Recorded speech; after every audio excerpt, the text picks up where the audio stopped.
নমস্কাৰ এই মুহূৰ্তত আহি পৰিছে ৰাতিপুৱাৰ কেইবাটাও গুৰুত্বপূৰ্ণ খবৰ অসমৰ লগতে ভাৰতৰ বিভিন্ন প্ৰান্তৰ পৰা এনে ধৰণৰ খবৰসমূহ নিতৌ চাবৰ কাৰণে চেনেলটো সাবস্ক্ৰাইব কৰি ভিডিঅ'টোত এটা লাইক কৰি দিব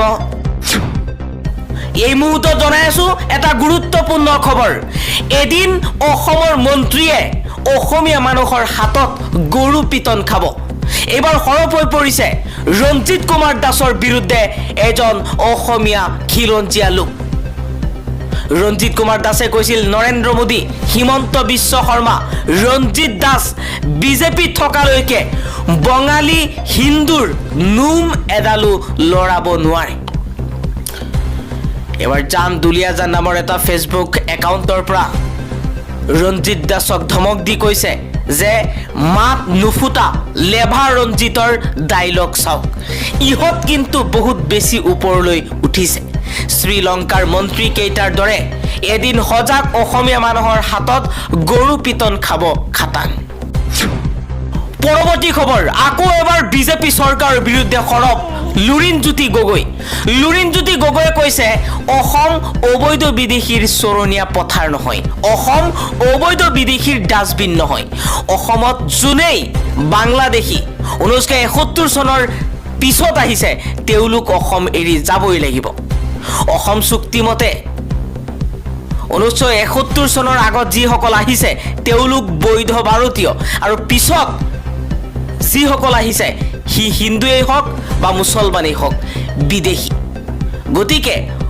অসমত ভোট বেংকৰ ৰাজনীতি কৰিবলৈ চেষ্টা কৰা বিজেপি চৰকাৰক হকিয়াই দিছো বুলি মন্তব্য কৰিছে লুৰিণজ্যোতি গগৈ আন এটা খবৰ কৰিমগঞ্জ শব্দটোৰ বাবে কৰিমগঞ্জৰ নাম সলনি কৰিলে হিমন্ত বিশ্ব শৰ্মাই শ্ৰীভূমিত ছাত্ৰৰ বিক্ষোভ আন্দোলন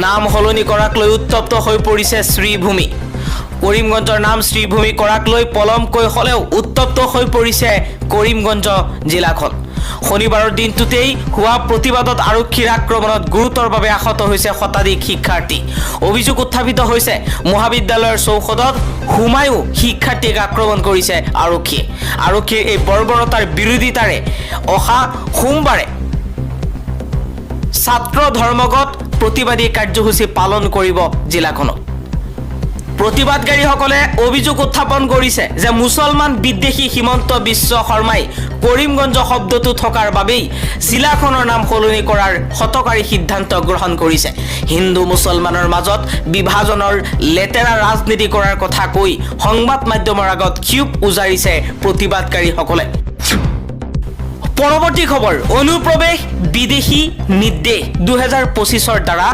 বিজেপি দলে অসমৰ বঙালী সমাজকো অপমান কৰাৰ লগতে আঘাত দিয়াটো গৰিহণাৰ যোগ্য এইবাৰ বিজেপি চৰকাৰৰ বিৰুদ্ধে সৰব হৈ এই মন্তব্য কৰিছে গৌৰৱ গগৈ বিজেপি দলৰ চৰকাৰে অনুপ্ৰৱেশ বিদেশী ৰেহাই নিৰ্দেশ 2025ৰ immigration and foreigners exception order যোগেদি বিভিন্ন দেশৰ পৰা অহা বিদেশীক ভাৰতত যি ধৰণে নাগৰিকত্ব দিবলৈ বিচাৰিছে সেই সিদ্ধান্তৰ আমি প্ৰদেশ কংগ্ৰেছ পুনৰবাৰ বিৰোধিতা কৰিছো বিজেপি দলে সদায়েই পশ্চিম বংগৰ বিধানসভা নিৰ্বাচনৰ পূৰ্বে এই ধৰণৰ ৰাজনীতি কৰি পশ্চিম বংগত বঙালীসকলৰ ভোট ল'বলৈ বিচাৰে আৰু এনে সিদ্ধান্তৰ ধাৰা অসমৰ পৰিস্থিতি তেওঁলোকে অস্থিৰ কৰি তোলে ইহাতে বিজেপি দলে এনে পদক্ষেপৰ দ্বাৰা পশ্চিম বংগৰ সমগ্ৰ বাঙালী হিন্দু মানুহৰ ভোট ল'বলৈ যায় আৰু আনহাতে ইয়াৰ দ্বাৰা অসমত গোটেই বঙালী সমাজক বাংলাদেশী সজাই তুলিবলৈ চেষ্টা কৰে গৌৰৱ গগৈয়ে কৈছে আমি বিজেপি দলৰ এনে প্ৰচেষ্টাক গৰিহণা দিছো বিজেপি দলৰ এনে ৰাজনীতিৰ ফলস্বৰূপে অসমত বসবাস কৰা বঙালী মানুহৰ ওপৰত যেনেধৰণে বাংলাদেশী বুলি এক পৰিচয় দিব বিচাৰিছে তাৰ বাবে আমাৰ সমাজৰ মাজত এক অস্থিৰতা সৃষ্টি হৈছে বিজেপি চৰকাৰে অসমৰ বঙালী মানুহক যেন অপমান কৰাৰ এক সিদ্ধান্ত ল'বলৈ বিচাৰিছে গৌৰৱ গগৈয়ে কৈছে মই অসমৰ বঙালী অধ্যুষিত বিভিন্ন ঠাই যেনে হুজাই হাইলাকান্দি সকলো ঠাইলৈকে গৈছো অসমৰ সকলো বঙালী মানুহে কৈছে বিজেপি দলে অসমৰ বঙালীসকলক অপমান কৰিছে। পৰৱৰ্তী খবৰ, বিশ্ব চেম্পিয়নশ্বিপত পৰাজয়ৰ পিছত প্ৰশিক্ষণৰ সমৰ্থক লৈ প্ৰশ্ন উত্থাপন কৰিছে অসম কন্যা লাভলীনা বৰগোহাঁইয়ে। 4 ছেপ্টেম্বৰত লিভাৰপুলত অনুষ্ঠিত হোৱা বিশ্ব বক্সিং চেম্পিয়নশ্বিপত মহিলাৰ ৭৫ কেজি শাখাৰ দ্বিতীয় ৰাউণ্ডত তুৰস্কৰ ভুছলা ইছিলদাৰৰ হাতত একপক্ষীয়ভাৱে 0-5 ব্যৱধানত পৰাস্ত হোৱাৰ পিছত শনিবাৰে সন্ধিয়া টকিঅ' অলিম্পিকৰ ব্ৰঞ্জৰ পদক বিজয়ী লাভলীনা বৰগোহাঁইয়ে এটা মৰ্মস্পৰ্শী ছ'চিয়েল মিডিয়া পোষ্ট শ্বেয়াৰ কৰিছে। বছৰজোৰা বিৰোধীৰ পিছত আন্তঃৰাষ্ট্ৰীয় প্ৰতিযোগিতালৈ ঘূৰি অহাৰ পিছত তেওঁ এই প্ৰথম পোষ্টটোত তেওঁৰ হতাশা আৰু যন্ত্ৰণা প্ৰকাশ কৰিছে। রাহুল গান্ধীক ব্রিটেনের নাগরিক বলে অভিযোগ ইডির তলব বিজেপি নেতাক আর বিজেপি নেতা এবার ইডির রুখত পড়েছে। রাহুল গান্ধীর বিরুদ্ধে অপপ্রচার করেছিল। রাহুল গান্ধী ব্রিটেনের নাগরিক বলে ভয়ঙ্কর অভিযোগ। রাহুলের বিরুদ্ধে অভিযোগ দিয়া বিজেপি নেতাক তলব ইডিয়ে তলব করিলে ভারতীয় জনতা পার্টির নেতা সকলো তথ্য প্ৰমাণ লৈ ইডিৰ কাৰ্যালয়ত হাজিৰ হোৱাৰ নিৰ্দেশ দিছে বিজেপি নেতাজনক। ব্ৰিটেইনত ৰাহুল গান্ধীৰ ব্যৱসায় আছে বুলিও দাবী কৰিছিল উচ্চ ন্যায়ালয়ত। বিজেপি নেতা বিঘ্নেশ চিচিক ইডিৰ চমন জাৰি। ব্ৰিটেইনত ব্যৱসায় কৰাৰ বাবে নাগৰিকত্ব থকাৰ দাবী কৰিছিল বিজেপি নেতাজনে। ৰাহুল গান্ধী ব্ৰিটেনেৰ নাগৰিক বুলি ভয়ঙ্কৰ অভিযোগ উত্থাপন কৰা বিজেপি নেতা এইবাৰ পৰিছে ইডিৰ জালত। দিবলৈছো আন এটা বিগ ব্ৰেকিং নিউজ। শিৱসাগৰত মিয়া ব্যৱসায়ীক ধমক দিয়া জাতীয় সংগঠনৰ নেতাক আটক কৰিছে শিৱসাগৰ আৰক্ষীয়ে। মিয়া ব্যৱসায়ীক ধমক দিছিল আৰু ধমক দি বিপদত জাতীয় সংগঠনৰ নেতা। শিৱসাগৰত বজাৰে বজাৰে চলাইছিল মিয়া খেদা অভিযান। জাতীয় সংগ্ৰামী সেনাৰ 4 নেতাক আটক কৰিছে আৰক্ষীয়ে শিৱসাগৰত। শিৱসাগৰৰ কৃষক বজাৰত মিয়া বিচাৰি চলিছিল তীব্ৰ অভিযান। মিয়া ব্যৱসায়ীক ধমক দিয়াৰ সময়তেই আটক কৰিছে আৰক্ষীয়ে জাতীয় সংগঠনৰ নেতাক। অমৰ নেওগ, ৰিদীপ ডেকা, অজয় ডেকা আৰু মুন্নাক বৈশ্যক আটক। মিয়া ব্যৱসায়ীক ধমক দিছিল আৰু ধমক দিয়াৰ বাবে আৰক্ষীয়ে আটক কৰিছে জাতীয় সংগঠনৰ এই নেতাকেইজনক। আৰু আনপিনে আৰক্ষীয়ে জাতীয় সংগ্ৰামৰ নেতাক আটক কৰাৰ পিছতেই গৰজি উঠিল চিতু বৰুৱা। মিয়াৰ লগত কোনো ধৰণৰ কম্প্ৰমাইজ নহ'ব। মিয়াৰ লগত ন' কম্প্ৰমাইজ। মিয়াক স্থান দিয়া নহ'ব উজনি অসমত। কোনো শক্তিয়েই মিয়া বিৰোধী অভিযান বাধা দিব নোৱাৰিব বুলি হুংকাৰ চিতু বৰুৱাৰ। আমাৰ সতীৰ্থক গ্ৰেপ্তাৰ কৰি সংগ্ৰামত বাধা দিব নোৱাৰিব আৰক্ষীয়ে। কাৰাগাৰ হৈছে সংগ্ৰামী জীৱনৰ অলংকাৰ। চিতু বৰুৱাৰ হুংকাৰ। উজনি অসমত এটাও মিয়া থাকিব নোৱাৰে, সেয়া আমাৰ স্পষ্ট কথা। জাতীয় সংগ্ৰামী সেনাই মিয়া বিৰোধী অভিযান চলাই থাকিব উজনি অসমত। জাতীয় সংগ্ৰামী সেনাৰ 4 নেতাক আটকৰ পাছতে গৰ্জন চিতু বৰুৱাৰ। কোনো কাৰণতেই সংগ্ৰাম স্তব্ধ নোহোৱাৰ হুংকাৰ চিতু বৰুৱাৰ। উজনি অসমত মিয়াৰ লগত ন' কম্প্ৰমাইজ বুলি ঘোষণা কৰিছে চিতু বৰুৱাই। আৰু শিৱসাগৰত মিয়া খেদা অভিযান চলি আছিল আৰু মিয়া ব্যৱসায়ীক ধমক দিছিল জাতীয় সংগ্ৰামৰ 4 গৰাকীকৈ নেতা। আৰু মিয়াক ধমক দিয়াৰ পিছতেই আৰক্ষীয়ে আটক কৰিছিল নেতাকেইজনক। আৰু আৰক্ষীয়ে আটক কৰাৰ পিছতেই পুনৰবাৰ মিয়াৰ বিৰুদ্ধে গৰজি উঠিছে চিতু বৰুৱা। চিতু বৰুৱাই কৈছে মিয়াৰ লগত কোনো ধৰণৰ কম্প্ৰমাইজ কৰা নহ'ব। শিৱসাগৰত আৰু উজনি অসমত এজনো মিয়া থাকিব নোৱাৰিব, সেয়া কোনেও বাধা দিব নোৱাৰে। মিয়া খেদা অভিযান চলি আছিল, মিয়া খেদা অভিযান চলি থাকিব বুলি হুংকাৰ প্ৰদান কৰিছে চিতু বৰুৱাই। আন এটা অতিকৈ গুৰুত্বপূৰ্ণ খবৰ। এবাৰ চিতু বৰুৱাৰ বিৰুদ্ধে সৰব হৈ পৰিছে ইউনুছ তামুলী। জ্ঞান নথকা মিষ্টাৰ চিতু বৰুৱা। মিয়া মানে বাংলাদেশী বুলি কোৱাটো উঠাই লওক। চিতু বৰুৱাক চাহত পৰা মাখিৰ দৰে পেলাই দিব ইউনুছ তামুলীয়ে। আৰু মিয়া খেদা অভিযানৰ মাজতেই পুনৰবাৰ ইউনুছ তামুলীৰ এই হুংকাৰ দেখিবলৈ পোৱা গৈছে। জাতীয় সংগ্ৰামী সেনাৰ বিৰুদ্ধে সৰব ইউনুছ তামুলী। পাচলি বেপাৰী নহয়, দম আছে যদি মিয়া গৰু বেপাৰীৰ আগত ৰজা হওক। চিতু বৰুৱাক অপেন চেলেঞ্জ প্ৰদান কৰিছে ইউনুছ তামুলীয়ে। পুনৰবাৰ উজনি অসমত অপ্ৰীতিকৰ পৰিস্থিতি। পাচলি বেপাৰী মিয়া কেইজনৰ ওপৰত জঁপিয়াই পৰে দল সংগঠন। দম আছে যদি গৰুৰ বেপাৰীৰ আগত যাওক। ভৌগোলিক জ্ঞান শূন্য চিতু বৰুৱাৰ। চিতু বৰুৱাৰ কোনো ধৰণৰ জ্ঞান নাই। অলপো জ্ঞান থকা হলে মিয়া মানে বাংলাদেশী বুলি নকলেহেঁতেন। কেৱল ভাইৰেল হোৱাৰ কাৰণেই লম্ফজম্প কৰে চিতু বৰুৱাই। মিয়া মানে বাংলাদেশী বুলি কৈ বিপদত এতিয়া চিতু বৰুৱা। চিতু বৰুৱাৰ মন্তব্যৰ পাছতেই ইউনুছ তামুলীৰ তোলাধুনা। পাচলি বেপাৰী মিয়া কেইজনৰ ওপৰত ৰজা হৈ লাভ নাই বুলি মন্তব্য ইউনুছৰ। দম আছে যদি গৰুৰ বেপাৰীৰ আগত ৰজা হওক চিতু বৰুৱা। আৰু চিতু বৰুৱা জাতীয় সংগঠনৰ বিৰুদ্ধে পুনৰবাৰ আক্ৰমণাত্মক ৰূপত দেখিবলৈ পোৱা গৈছে ইউনুছ তামুলীক। ইউনুছ তামুলীয়ে কৈছে মিয়া মানে বাংলাদেশী নহয়। চিতু বৰুৱাৰ জ্ঞান শূন্য, চিতু বৰুৱাৰ কোনো ধৰণৰ জ্ঞান নাই, সেইকাৰণে মিয়াক বাংলাদেশী কৈ থাকে চিতু বৰুৱাই। আৰু শিৱসাগৰত মিয়া খেদা অভিযানৰ মাজতে চিতু বৰুৱা আৰু জাতীয় সংগঠনৰ নেতাসকলক এইদৰে তুলনা কৰিছে ইউনুছ তামুলীয়ে। আন এটা ব্ৰেকিং নিউজ, 6 জনগোষ্ঠী জনজাতিকৰণ বিচাৰি আন্দোলন কৰা লিডাৰবোৰ হিমন্ত বিশ্ব শৰ্মা, পীযুষ হাজৰিকাৰ পৰা পইচা লোৱা বন্ধ কৰিব লাগিব। মই সকলোৰে কথা কোৱা নাই, একাংশৰ কথা কৈছো। আন্দোলন দিল্লীত কৰিবলৈ গলেও চৰকাৰৰ পৰা পইচা লৈ যায়। এইবোৰ কৰিলে জনজাতিকৰণ পাব নেকি? পইচা লোৱা বন্ধ কৰিব লাগিব নেতাসকলে। সকলো মানুহক ৰাজপথলৈ ওলাই আনিব লাগিব নেতাসকলে। আৰু এইবাৰ 6 জনগোষ্ঠীক লৈ যি প্ৰতিবাদ চলি আছে, 6 জনগোষ্ঠী জনজাতিকৰণৰ দাবীত ৰাজ্যৰ প্ৰান্তে প্ৰান্তে প্ৰতিবাদ চলি আছে। আৰু সেই প্ৰতিবাদৰ মাজতেই বিধায়ক অখিল গগৈৰ এই মহা বিস্ফোৰণ। 6 জনগোষ্ঠী জনজাতিকৰণ বিচাৰি আন্দোলন কৰা লিডাৰবোৰে হিমন্ত বিশ্ব শৰ্মা, পীযুষ হাজৰিকা আৰু জয়ন্ত মল্ল বৰুৱাৰ পৰা পইচা লয় বুলি গুৰুতৰ অভিযোগ উত্থাপন কৰিছে শিৱসাগৰৰ বিধায়ক তথা ৰাইজৰ দলৰ সভাপতি অখিল গগৈয়ে। অখিল গগৈয়ে কৈছে যদি সঁচাকৈয়ে 6 জনগোষ্ঠী জনজাতিকৰণ বিচাৰে সেই লিডাৰবোৰে, তেন্তে হিমন্ত বিশ্ব শৰ্মা, পীযুষ হাজৰিকা আৰু জয়ন্ত মল্ল বৰুৱাৰ পৰা পইচা লোৱা বন্ধ কৰক। পৰৱৰ্তী খবৰ, মই অগপত আছো কিন্তু বিজেপিক বেয়া পাওঁ। বিজেপিৰ নীতি আদৰ্শক মই সমৰ্থন নকৰো। 1985ৰ দৰে অগপৰ শক্তি এতিয়া নাই।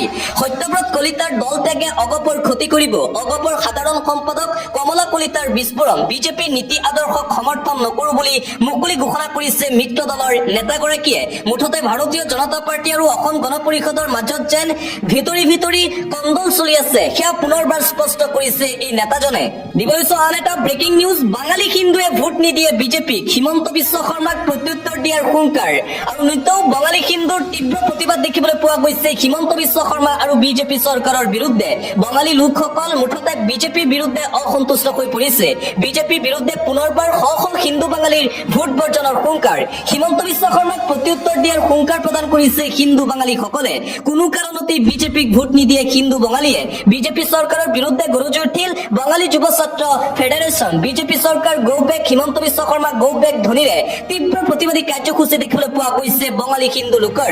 খৈৰাবাৰী আৰু টংলাত বাঙালী যুৱ ছাত্ৰ ফেডাৰেশ্যনৰ নেতৃত্বত তীব্ৰ প্ৰতিবাদী কাৰ্যসূচী। টিহুটাৰৰ সমস্যাক লৈ চৰকাৰৰ বিৰুদ্ধে হিন্দু বাঙালীৰ ক্ষোভ অব্যাহত আছে। নিতৌ বিজেপি চৰকাৰৰ বিৰুদ্ধে হিন্দু বাঙালীৰ তীব্ৰ প্ৰতিবাদী কাৰ্যসূচী অব্যাহত আছে। বিদেশীৰ নামত হিন্দু বাঙালীক হাৰাশাস্তি নকৰিবলৈ চৰকাৰক আহ্বান জনাইছে হিন্দু বাঙালীয়ে। বিটিচি নিৰ্বাচন আৰু বিধানসভা নিৰ্বাচনত বিজেপিক ভোট নিদিয়ে হিন্দু বাঙালীয়ে। মুঠতে হিন্দু বাঙালীৰ বাবে এতিয়া মহা বিপদত পৰিছে হিমন্ত বিশ্ব শৰ্মাৰ নেতৃত্বাধীন বিজেপি চৰকাৰ। অন্য এটা খবৰ, অসম বিদেশীৰ ডাষ্টবিন নহয়, অসমে কোনোপধ্যেই বিদেশীৰ বোজা নলয়। গৰজি উঠিল অসম জাতীয় পৰিষদৰ সভাপতি লুৰিণজ্যোতি গগৈ। পুনৰবাৰ বিজেপি চৰকাৰৰ বিৰুদ্ধে আক্ৰমণাত্মক ৰূপত লুৰিণজ্যোতি। অসম বিদেশীৰ চৰণীয়া পথাৰ আৰু ডাষ্টবিন নহয়। 53 বছৰৰ বিদেশীৰ বোজা অসমৰ ওপৰত জাপি দিব বিচাৰিছে বিজেপি চৰকাৰে। অসমৰ ৰাইজে কা মনা নাছিল আৰু ভৱিষ্যতেও অসমৰ ৰাইজে কেতিয়াও কা নামানে। কোনো কাৰণতেই কা মানি লোৱা নহব। অসমে কোনোপধ্যেই ল'ব নোৱাৰে বিদেশীৰ বোজা। সেয়া লাগিলে হিন্দু হওক, সেয়া লাগিলে মুছলমান বিদেশী হওক। প্ৰধানমন্ত্ৰী গৃহমন্ত্ৰীয়ে কৈছিল 2014 চনৰ পিছত আৰু বিদেশী নাখে অসমত। সেই প্ৰতিশ্ৰুতি এতিয়া ক'ত গ'ল?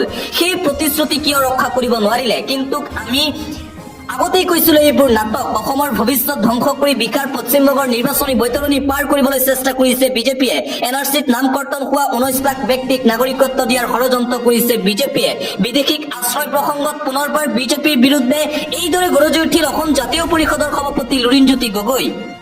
চৰকাৰী অনুষ্ঠানত যাত্ৰীবাহী বাহন নিদিয়াৰ সিদ্ধান্ত গ্ৰহণ কৰিছে মালিকে। মালিক সংস্থাৰ ডাঙৰ সিদ্ধান্ত। চৰকাৰী অনুষ্ঠানত যাত্ৰীবাহী বাহন ভাড়া নিদিয়াৰ সিদ্ধান্ত। এতিয়াৰে পৰা ব্যক্তিগত বাহন নাপাব চৰকাৰে। প্ৰধানমন্ত্ৰীৰ অনুষ্ঠানলৈ যাত্ৰীবাহী বাহন নিদিয়াৰ সিদ্ধান্ত গ্ৰহণ কৰিছে মালিকে। একত্ৰিত কেইবাখনো জিলাৰ যাত্ৰীবাহী বাহনৰ মালিক। চৰকাৰী নিৰিখ 2448 টকাত বাহন নিদিয়া মালিকে। ইমান কম ভাড়াত বাহন নপঠোৱাৰ সিদ্ধান্ত গ্ৰহণ। পূৰ্বৰ অনুষ্ঠানৰ বহু ধন এতিয়াও পোৱা নাই বাহনৰ মালিকে। তাৰ বাবে সকলো একত্ৰিত হৈ এই সিদ্ধান্ত গ্ৰহণ কৰিছে। ফিটনেছৰ নামত আমাক ফাইন কাটিবলৈ উঠি পৰি লাগে। কিন্তু আমাৰ প্ৰয়োজনীয় ন্যূনতম ভাড়াও নিদিয়ে সৰকাৰে পূৰ্বে নিৰ্ধাৰণ কৰা ভাড়া আমাক লাগিবই আমি নিৰ্ধাৰণ কৰা ভাড়াতহে গাড়ী নিব পাৰিব ভাড়ালৈ চৰকাৰী কাৰ্যসূচীত নি আমাক ভাতে নামাৰিব যোৰহাটত এই সিদ্ধান্ত বাহন মালিক সংস্থাৰ দিবলৈ এটা জৰুৰী খবৰ লাঞ্চ টাইমৰ নামত বেংকত ঘণ্টা ধৰি ৰখাই থব নোৱাৰিব গ্ৰাহকক মুকলি কৰা হ'ল ফোন নম্বৰ এটা ফোন কলতেই ব্যৱস্থা গ্ৰহণ কৰা হ'ব বেংকৰ কৰ্মচাৰীৰ বিৰুদ্ধে দেশৰ কোটি বেংক গ্ৰাহকলৈ আহি গ'ল এটা সুখবৰ লাঞ্চৰ নামত বেংক কৰ্মচাৰীয়ে ঘণ্টা ধৰি ৰখাব নোৱাৰিব আপোনাক লাঞ্চ ব্ৰেক বুলি গেটত তলা লগাই বেংক বন্ধ কৰিব নোৱাৰিব আৰবিআইৰ তৰফৰ পৰা প্ৰতিটো বেংকলৈ জাৰি কৰা হ'ল বিশেষ নিৰ্দেশ লাঞ্চ টাইমৰ অজুহাত দেখুৱাই বেংকৰ আসন খালী ৰাখিব নোৱাৰিব কোনো নিৰ্দিষ্ট টাইম নাথাকিব লাঞ্চ ব্ৰেকৰ বাবে ৰুটেড বেছত বেংক কৰ্মচাৰীয়ে লাঞ্চ টাইম কৰিব লাগিব গ্ৰাহকক লাঞ্চ টাইমৰ অজুহাত দেখুৱাই অপেক্ষা কৰাব নোৱাৰিব কৰ্মচাৰীয়ে কোনো বেংকে এনে কাম কৰে লগে আপুনি দিব পাৰিব অভিযোগ 14448 নম্বৰত ফোন কৰি অভিযোগ দিব পাৰিব এই নম্বৰত ফোন নাপালে cps@rbi মেইলত দিব পাৰিব অভিযোগ দেশৰ কোটি বেংক কাষ্টমাৰলৈ এই গুৰুত্বপূৰ্ণ নিৰ্দেশনা দিয়া হৈছে ৰিজাৰ্ভ বেংক অফ ইণ্ডিয়াৰ তৰফৰ পৰা আন এটা পলিটিকেল ব্ৰেকিং নিউজ প্ৰমোদ বড়োৰ কাৰ্যকালত দুৰ্নীতিৰ পাহাৰ বিটিচিৰ নিৰ্বাচনী গৰম বতাহৰ মাজতেই এটা ডাঙৰ খবৰ এই মুহূৰ্তত আহি পৰিছে দুৰ্নীতি নিৰ্মূলৰ আশ্বাসেৰে গাদী দখল কৰা প্ৰমোদ বড়োৰ কাৰ্যকালত দুৰ্নীতিৰ পাহাৰ নিৰ্বাচনী প্ৰচাৰৰ মাজতেই ওদালগুৰিৰ ৰৌতাত জনতাৰ ক্ষোভ দেখিবলৈ পোৱা গৈছে ৰৌতা পৰিষদীয় সমষ্টিৰ বড়ো বজাৰ বিচিডিচিত দুৰ্নীতিৰ অভিযোগ ইউপিপিএলৰ প্ৰাৰ্থী নীলোৎ স্বৰ্গীয়াৰীৰ সমষ্টিৰ বঙালী গাঁৱত অসম্পূৰ্ণ পিএমৰ ঘৰ 5 বছৰে সম্পূৰ্ণ নহল প্ৰায় 100তকৈও অধিক প্ৰধানমন্ত্ৰী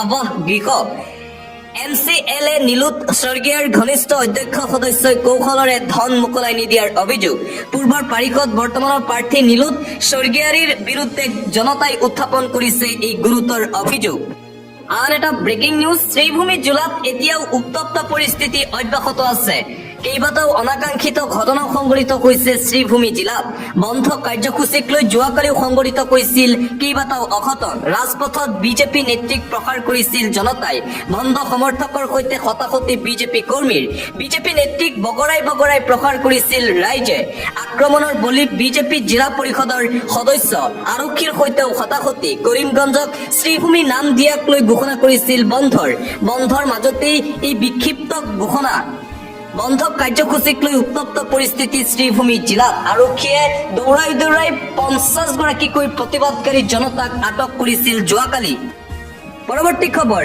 অনলাইন গেমক লৈ এটা গুৰুত্বপূৰ্ণ খবৰ মোবাইলত অনলাইন গেম খেলিলেই বিপদ অনিবাৰ্য 3 বছৰ জেলত থাকিব লাগিব অনলাইন গেম খেলা লোকসকল অনলাইন গেম খেলি ধন ঘটাসকল পৰিব বিপদত অনলাইন গেমৰ নামত জুৱা বেটিং এপ নিষিদ্ধ হ'ব ভাৰতত জুৱা খেলাসকলৰ 1 পৰা 3 বছৰলৈকে হ'ব জেল দেশজুৰি অনলাইন গেমৰ বিৰুদ্ধে চলিব বৃহৎ অভিযান জুৱাৰ ব্যৱসায়ীসকলৰ হ'ব পাৰে 1 কোটি টকাৰ জৰিমনা লোকসভা ৰাজ্যসভাত গৃহীত অনলাইন গেমিং বিধেয়ক 2025 গেমিংৰ বাবে মধ্যবিত্তই হেৰুৱাব 2000 কোটি টকা লোকচানৰ সন্মুখীন হৈছে 45 কোটি লোক যাৰ বাবে কেন্দ্ৰীয় চৰকাৰে এই গুৰুত্বপূৰ্ণ বিধেয়ক আনিছে আন এটা গুৰুত্বপূৰ্ণ খবৰ সাৱধান আপোনাৰ আধাৰ কাৰ্ডৰ হ'ব পাৰে অসৎ ব্যৱহাৰ গুৱাহাটীত জব্দ ভুৱা আধাৰ কাৰ্ডৰ গৰাকীসকল সাৱধান হৈ যাওক গুৱাহাটীত আধাৰ কাৰ্ডক লৈ বৃহৎ জালিয়াতিৰ ঘটনা পোহৰলৈ আহে ভুৱা আধাৰ কাৰ্ড বনাই আপোনাকো দুষ্ট চক্ৰই পেলাব পাৰে ভয়ংকৰ বিপদত জোৰডত আৰক্ষীৰ অভিযানত উৎখাত ভুৱা আধাৰ কাৰ্ড কেন্দ্ৰ গীতানগৰ আৰক্ষীৰ অভিযানত জব্দ বুজন পৰিমাণৰ ভুৱা আধাৰ কাৰ্ড জব্দ প্ৰায় 500 ভুৱা আধাৰ কাৰ্ডৰ উপৰিও পান কাৰ্ড কম্পিউটাৰ প্ৰিণ্টাৰ আটক প্ৰগতি এডুকেটৰ সঞ্চালক সুজয় বৰুৱা আৰু গুৱাহাটী মহানগৰীতেই ভুৱা আধাৰ কাৰ্ডৰ এই ব্যৱসায় দেখিবলৈ পোৱা গৈছিল চক্ৰটোৱে বহু যুৱক যুৱতীৰ নামত প্ৰস্তুত কৰি ৰাখিছিল ভুৱা আধাৰ কাৰ্ডৰ জৰিয়তে লুটি ৰাখিছিল স্কিল ডেভেলপমেণ্টৰ ধন পৰৱৰ্তী খবৰ ধপাত গুটখাজাতীয় সামগ্ৰী সেৱন কৰা সকল সাৱধান ৰাজ্যত আহি গ'ল কঠোৰ নিৰ্দেশনা ধপাত গুটখাজাতীয় সামগ্ৰীক লৈ ৰাজ্যক আহি গ'ল কঠোৰ নিষেধাজ্ঞা। নিয়ম উলংঘা কৰিলে যাব লাগিব জেললৈ, ভৰিব লাগিব বৃহৎ পৰিমাণৰ জৰিমনা। চৰকাৰী আৰু বেচৰকাৰী কাৰ্যালয়ৰ প্ৰাংগণত ধূমপান ধূপিক পেলোৱা কাৰ্য নিষিদ্ধ। ধূমপান কৰিলে 200 টকাৰ জৰিমনা বিকাশ হ'ব এতিয়াৰে পৰা। ৰাজহুৱা স্থানত ধপাত ধূপিক পেলোৱা কাৰ্যত 500 টকাৰ জৰিমনা। সকলো কাৰ্যালয়ে নো টাবাকো জোন লিখিত ফলক প্ৰদৰ্শন কৰাটো বাধ্যতামূলক। বিদ্যালয় মহাবিদ্যালয়ৰ 100 গজৰ ভিতৰত ধপাত বিক্ৰী বা ব্যৱহাৰ সম্পূৰ্ণৰূপে নিষিদ্ধ। বিদ্যালয় মহাবিদ্যালয়সমূহে টবাকো ফ্ৰী এডুকেশ্যনেল ইনষ্টিটিউট লিখিত ফলক আনিব লাগিব।